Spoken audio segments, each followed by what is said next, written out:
जय श्री श्याम प्यारे साथियों, मैं हूं आपका भाई बाबा का सेवक अलंकार तोमर। आज हम मनोना धाम से संबंधित कुछ ऐसे मूलभूत प्रश्न लेकर आए हैं जिसको जानना आप लोगों के लिए अत्यंत महत्वपूर्ण है, क्योंकि बहुत सारे श्याम प्रेमी बार बार कुछ ऐसे मूलभूत प्रश्न हैं जो बार बार हमसे पूछते हैं, फ़ोन करते हैं, परेशान होते हैं। कभी कभी हम फ़ोन रिसीव भी नहीं कर पाते हैं। तो उन सारी समस्याओं के समाधान के लिए हमने सोचा क्यों ना हम ये वीडियो आप लोगों तक पहुंचा दें, ताकि आपको असुविधा का सामना ना करना पड़े और मनोना धाम से संबंधित जो मूलभूत प्रश्न हैं उनके उत्तर भी मिल सकें। अगर आप मनोना धाम नहीं आए हो तो ये वीडियो देखकर जरूर आना, क्योंकि इसमें हम बहुत सी इंपॉर्टेंट बातों को आज बताने जा रहे हैं। तो प्यारे साथियों, हम शुरुआत करते हैं 2 सितंबर 2024 दिन सोमवार से। मनोना धाम में समय का एक बहुत बड़ा परिवर्तन किया गया है। परिवर्तन यह है कि सुबह जो आरती होगी हमारी 5:30 बजे से मनोना धाम में रखी गई है। 5:30 बजे आप आरती के बाद जो महंत जी भक्तों को आशीर्वाद देंगे वो 12 बजे से 3 बजे तक देंगे। 3 घंटे की शिफ्ट रहेगी। और दूसरी शिफ्ट हमारी रहेगी शाम की आरती, अर्थात 6 बजे से आरती होगी। उसके बाद 7 बजे से लेकर 10 बजे तक की दूसरी शिफ्ट रहेगी, जिसमें महंत जी भक्तों को आशीर्वाद देंगे, मरीजों को देखेंगे। और तीसरी शिफ्ट हमारी रात्रि में 1 बजे से लेकर 4 बजे तक होगी। ये महंत जी की तरफ से बहुत बड़ा कदम है, क्योंकि महंत जी ज़्यादातर मरीजों की बढ़ती हुई संख्या को देखते हुए उन्होंने रात में भी एक शिफ्ट लगाने का एक निर्णय लिया है। उनके लिए हम बहुत बहुत तहे दिल से धन्यवाद देते हैं कि अपने विश्राम में खलल डालते हुए उन्होंने भक्तों की सुविधा को देखा और रात्रि में आशीर्वाद देने का प्रावधान रखा है। तो कुल मिला के हम कहना चाहते हैं कि 24 घंटे में 3 शिफ्टें होंगी, 3-3 घंटे की होंगी। सुबह हमारी दोपहर में 12 से 3 होगी, शाम को 7 से 10 होगी और रात्रि में 1 से 4 होगी। और आरती का समय सुबह 5:30 बजे और शाम को 6 बजे होगा।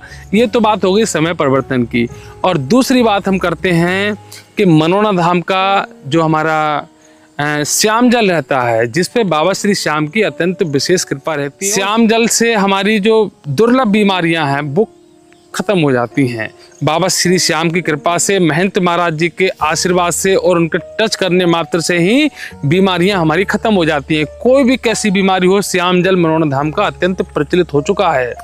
तो श्याम जल से संबंधित कुछ बेसिक प्रश्न यह है कि श्याम जल हमको कितनी बार लेना चाहिए। तो श्याम जल हमेशा हमको 1 बार लेना चाहिए। दिन में 11:30 बजे से पहले ले लीजिए। आप किसी समय ले लीजिए, चाहे सुबह ले लीजिए, चाहे सुबह 7 बजे ले लो, 8 बजे ले लो, 10, मतलब 11:30 से पहले आपको ले लेना है। दूसरा प्रश्न कितना लेना है, तो केवल आपको 1 ढक्कन लेना है।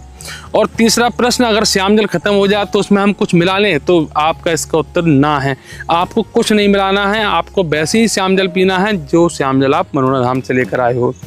अगला प्रश्न है कि अगर हम घर में कोई सोबर हो जाए, गमी हो जाए, तो क्या हम श्याम जल ले सकते हैं? तो आप श्याम जल निश्चित रूप से ले सकते हो, क्योंकि श्याम जल कभी अपवित्र नहीं होता, बल्कि श्याम जल तो वो जल है जो अपवित्र जगह को भी पवित्र कर देता है। इसलिए आप घबराएं नहीं। और अगला प्रश्न है कि महिलाओं को, माता बहनों को मतलब मासिक धर्म के दौरान क्या श्याम जल ले लेना चाहिए? तो आप निश्चित रूप से ले लो, कोई दिक्कत नहीं है। और बहुत सी माताएं ये भी पूछती हैं, अगर मासिक धर्म के दौरान हम मनोना धाम आ सकते हैं, तो आप निश्चित रूप से आइए, क्योंकि बाबा भाव की भूखे हैं। अगला प्रश्न श्याम जल से संबंधित है कि अगर हम अपने लिए आमंत्रित करा के श्याम जल ले जा रहे हैं, तो अगर हम किसी और को देना चाहें या फिर कोई और हमारे घर में बीमार पड़ गया है, तो हम श्याम जल क्या उसे दे सकते हैं? तो उसका भी प्रश्न ये उत्तर ये है कि आप श्याम जल उसको निश्चित रूप से दे सकते हो, क्योंकि कोई भी असुविधा का सामना आपको नहीं करना पड़ेगा, क्योंकि श्याम जल तो वो जल है जो बाबा की कृपा का एक परिचायक है। तो आप निश्चित रूप से किसी को भी दे दो, सबको लाभ होगा। और इसमें अगला प्रश्न यह है कुछ भक्तों का कि अगर हमारे घर में कोई नकारात्मक ऊर्जा है या फिर कोई भूत बाधा, प्रेत बाधा है, तो क्या श्याम जल हम उसमें लाभ देगा? तो इसका भी प्रश्न का उत्तर है हाँ। आप अपने घर के चारों कोनों में उस श्याम जल को थोड़ा थोड़ा छिड़काव करिए सुबह के समय, तो निश्चित रूप से आपको लाभ मिल जाएगा श्याम जल से। बाबा की कृपा आपके साथ में निश्चित रूप से होगी। चाहे वो पितृदोष हो, चाहे कोई भी दोष हो, घर में किसी भी प्रकार की नेगेटिव एनर्जी हो, तो आप श्याम जल का छिड़काव कर सकते हो। ये तो हमने बात करी श्यामजल से संबंधित। अब हम बात करते हैं मनोरंजन धाम के एड्रेस से संबंधित, क्योंकि एड्रेस से संबंधित हमारे पास रोज़ 20-30 प्रश्न, रोज़ 20-30 फ़ोन आते हैं। तो आप समझ लो मनोरंजन धाम का एड्रेस बहुत ही साधारण है।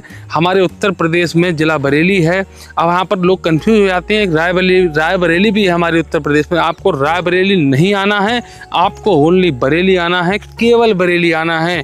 आप स्टेशन बरेली उतरेंगे, उसके बाद में आपको तहसील आंवला जाना है। तहसील आंवला बरेली से मात्र 40 किलोमीटर की दूरी पर है और आंवला से मात्र 3 किलोमीटर की दूरी पर मनोरंजन धाम स्थित है। और जब आप रेलवे स्टेशन जंक्शन बरेली पर उतरेंगे तो वहाँ से आपको अगर बस चाहिए, जो इलेक्ट्रॉनिक बस चल गई हैं सीधे मनोरंजन धाम तक पहुँचाती हैं, उनकी समय सारणी देखिए आप, ये है कितने बजे से बरेली चलती हैं, उसके बाद में मनोरंजन धाम से बरेली कितने बजे आती हैं। ये समय सारणी के हिसाब से आप लोग स्क्रीनशॉट ले लो इसका समय सारणी का, और इसी समय सारणी के हिसाब से अपना टाइमिंग सेट करिए और आप मनोरंजन धाम से जा सकते हो या आ सकते हो मनोरंजन धाम से। और इसका किराया मात्र 55 या 60 रुपये रखा गया है बरेली से। और ये बस, अगला प्रश्न इसमें है कि ये बस कहाँ से मिलेगी। तो आप जब रेलवे स्टेशन बरेली उतरेंगे आपको 10 रुपये ऑटो वाले को देना है। उसके बाद में एक चौपला पुल है बरेली में, मात्र रेलवे स्टेशन से 1 या 1.5 किलोमीटर दूरी पर है। वहाँ पर आप पहुँचेंगे, पुल के नीचे ही इलेक्ट्रॉनिक बस मिलेगी, आप उसमें इस टाइमिंग के अनुसार बैठ सकते हो। और बहुत से लोग पूछते हैं कि मनोरंजन धाम अगर हम कोई भी अर्जी पहुंचाना चाहें, मतलब बाई पोस्ट पहुंचाना चाहें, तो ये सिंपल सा बहुत एड्रेस है। आपको लिखना है ग्राम पोस्ट मनोना, तहसील आंवला, जिला बरेली, उत्तर प्रदेश, पिन कोड 243301, और माननीय महेंद्र जी का नाम ऊपर डाल दीजिए। ये सिंपल सा एड्रेस है और यहाँ पर आपकी एड्रेस पे अर्जी मनोरंजन धाम पहुँच जाएगी। और इसमें 61 रुपये रखना है आपको। अगर आप मनोरंजन धाम नहीं आ सकते हो, पोस्टल एड्रेस से भी आपको अर्जी नहीं पहुँचानी है, आप घर पे लगा के रख दो। बाबा श्री श्याम से उनके हाथ जोड़कर बाबा के दरबार में रख दो, 61 रुपये रखो अर्जी पे, और कलावे से लपेटो, मोली से लपेटने के बाद में बाबा श्री श्याम के चरणों में आप सुपुर्द कर दो। बाबा से प्रार्थना करो, बाबा हमारी अर्जी जब पूरी होगी हम मनोरंजन धाम निश्चित रूप से आएंगे और आपका ये अर्जी आपके चरणों में सुपुर्द करके आएंगे। तो निश्चित रूप से बाबा की कृपा आपके साथ में होगी। और मैं समझता हूँ लगभग सारे प्रश्नों के हमने उत्तर दे दिए हैं। अगर फिर भी अगर आपको कोई भी कन्फ्यूजन है कैसा भी, आप हमारी इसी वीडियो में कमेंट करके पूछ सकते हो, हम आपको कमेंट में उसके उत्तर जरूर देंगे। और कैसी लगी हमारी आज की जानकारी वीडियो में ज़रूर बताएं। चलिए प्यारे साथियों, आपने हमारी पूरी वीडियो धैर्यपूर्वक देखी, इसके लिए हम तहे दिल से शुक्रिया अदा करते हैं और मिलते हैं आपको एक नई वीडियो में। तब तक के लिए जय श्री श्याम, जय मनोरंजन धाम, जय हो महेंद्र जी महाराज की जय।